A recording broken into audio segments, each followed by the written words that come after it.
नमस्कार साथियों, स्वागत है आप सभी का आज के इस ऑडियो आर्टिकल में। आज के इस ऑडियो आर्टिकल में हम भिक्षु धर्मरत्न MA द्वारा लिखित जाति भेद और संघ को पढ़ने का प्रयास करेंगे। तो चलिए बिना देर किए पढ़ते हैं। भगवान बुद्ध ने जाति पाति के विरुद्ध जो आंदोलन चलाया था उसका उल्लेख त्रिपिटक में मिलता है। इस लेख में हमें यह देखना है कि उस सिलसिले में उन्होंने कौन सा व्यावहारिक कार्यक्रम अपनाया था। तथागत यथार्थवादी तथाकारी अर्थात जो उपदेश देते थे उसका अनुसरण भी करते थे। उनके वचनों और कार्यों में पूर्ण साम्य था अर्थात समानता था। उदाहरण के रूप में हम भगवान की भिक्षाचर्या को ले सकते हैं। जाति पाति से उत्पन्न ऊंच नीच का भाव जिन बातों को लेकर खड़ा था उनमें खान पान का विषय भी मुख्य था। उच्च कुलों के लोग नीच कुलों का छुआ नहीं खाते थे। भगवान बुद्ध और उनके शिष्य घर घर से प्राप्त भिक्षा से जीते थे। इस विषय में उन्होंने किसी प्रकार का भेदभाव नहीं किया था। वे सभी लोगों से भिक्षा ग्रहण करते थे। इस विषय में भगवान ने सपदानचर्या का नियम अपनाया था। उसके अनुसार भेदभाव के कारण बीच में किसी को बिना छोड़े एक सिरे से लेकर घर घर भिक्षा करनी थी। तथागत समदर्शी थे। एक दिन वे मगध नरेश बिंबिसार के महल में बना राजभोजन ग्रहण करते थे तो दूसरे दिन किसी चांडाल के घर में बना रूखा सूखा खाना। आपने अपने यहाँ भगवान तथा उनके शिष्यों के आगमन को वे गौरव तथा आशीर्वाद की बात मानते थे। कई अवसरों पर भगवान ने राजकीय निमंत्रणों को स्वीकार न कर दीन दुखियों के निमंत्रण ग्रहण किए थे। इस प्रकार इन महाकारुणिक ने लिच्छवी राजकुमारों का निमंत्रण छोड़कर पतिता अम्बपाली का निमंत्रण स्वीकार किया था। यह भी उल्लेखनीय बात है कि भगवान ने अपना अंतिम भोजन चुंद करमार पुत्र के यहाँ, जो कि नीच कुल का समझा जाता था, ग्रहण किया था।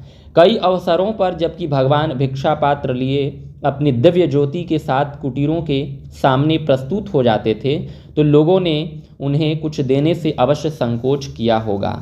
आनंद और चांडालिका की कथा इसका एक उदाहरण है। जब आनंद पात्र लेकर पानी के लिए कुएं के पास गए तो चांडालिका ने यह कहकर उन्हें पानी देने से इनकार किया कि मैं नीच कुल की हूँ।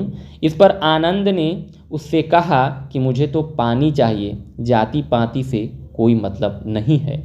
भगवान ने बिना किसी भेदभाव के अपने स्थापित संघ का द्वार सबके लिए खोल रखा था।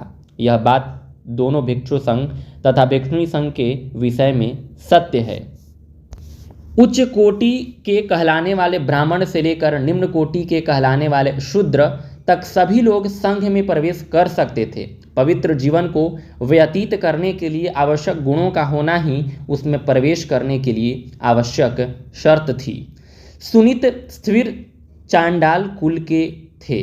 सारी केवट पुत्र थे। नंद जाति के ग्वाला थे। चूल पंथ तथा महापंथ दो भाई कुलीन कन्या से एक दास से उत्पन्न पुत्र थे। कुमार कश्यप एक अनाथ थे।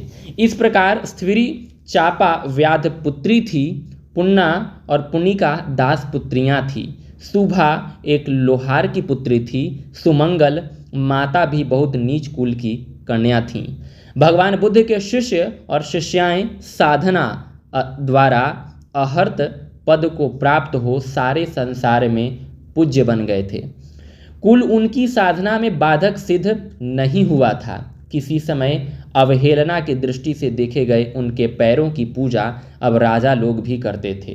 सुनीत की कथा एक उज्ज्वल दृष्टांत है। अब है तिब्बत के धार्मिक चित्रों की परंपरा। भगवान शिष्य मंडली के साथ राजगृह में, जो तब राजगृह थी, आज का राजगीर में प्रवेश करते हैं। सारा नगर भगवान के स्वागत के लिए उमड़ पड़ता है।